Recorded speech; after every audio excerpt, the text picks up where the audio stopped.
केदारनाथ मंदिर का इतिहास, रहस्य व कहानी। केदारनाथ मंदिर कहाँ पर स्थित है? इतिहास, महत्व, रहस्य व पौराणिक कथा कहानी। आज का हमारा यह आर्टिकल भगवान शिव के 12 ज्योतिर्लिंग में से एक श्री केदारनाथ मंदिर पर आधारित है। जब भी भारत के तीर्थ स्थलों का नाम लिया जाता है तो उसमें केदारनाथ धाम का नाम मुख्य रूप से लिया जाता है।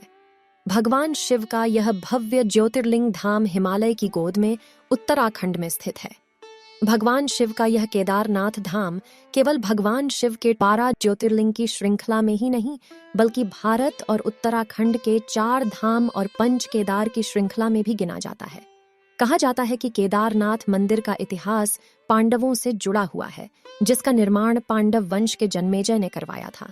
लेकिन कुछ मान्यताएं ऐसी भी हैं कि भगवान शिव के इस भव्य धाम की स्थापना आदिगुरु शंकराचार्य नक्के द्वारा की गई थी। केदारनाथ मंदिर पौराणिक सनातन सभ्यता और संस्कृति का प्रतीक है और स्थल हिंदू धर्म में बहुत ही महत्व रखता है। केदारनाथ मंदिर से हिंदुओं की आस्था जुड़ी हुई है। इस मंदिर का निर्माण कत्यूरी शैली से किया गया है और इसके निर्माता पांडव वंश जन्मेजय है। केदारनाथ मंदिर का निर्माण द्वापर युग में हुआ था।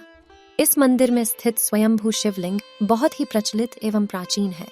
केदारनाथ मंदिर के इतिहास की बात की जाए तो यह मंदिर बहुत ही प्राचीन है और विद्वानों एवं ऋषियों के अनुसार इस मंदिर का निर्माण 80वीं शताब्दी में द्वापर युग के समय हुआ था।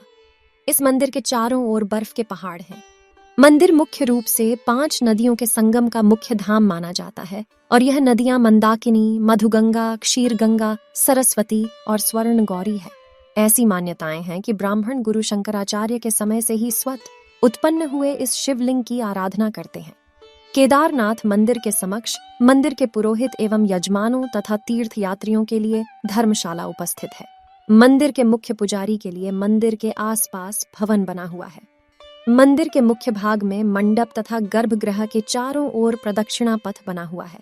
मंदिर के बाहरी हिस्से में नंदी बैल वाहन के रूप में विराजित हैं। मंदिर के मध्य भाग में श्री केदारेश्वर स्वयंभू ज्योतिर्लिंग स्थित है, जिसके अग्रभाग पर भगवान गणेश जी की प्रतिमा और मां पार्वती के यंत्र का चित्र है। ज्योतिर्लिंग के ऊपरी भाग पर प्राकृतिक स्फटिक माला विराजित है। श्री ज्योतिर्लिंग के चारों ओर बड़े बड़े 4 स्तंभ विद्यमान हैं और ये 4 स्तंभ चारों वेदों के आधार माने जाते हैं। इन विशालकाय 4 स्तंभों पर मंदिर की छत टिकी हुई है।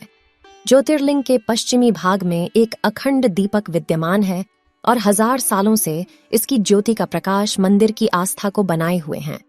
इस अखंड दीपक की ज्योति का रखरखाव मंदिर के पुरोहित सालों से करते आ रहे हैं, ताकि यह अखंड दीपक की ज्योति सदैव मंदिर के भाग में और पूरे केदारनाथ धाम में अपने प्रकाश को बनाए रखें।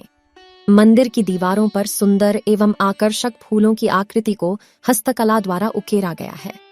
कहा जाता है कि केदारनाथ ज्योतिर्लिंग की स्थापना का ऐतिहासिक आधार तब निर्मित हुआ जब एक दिन हिमालय के केदार श्रृंग पर भगवान विष्णु के अवतार एवं महातपस्वी नर और नारायण तप कर रहे थे।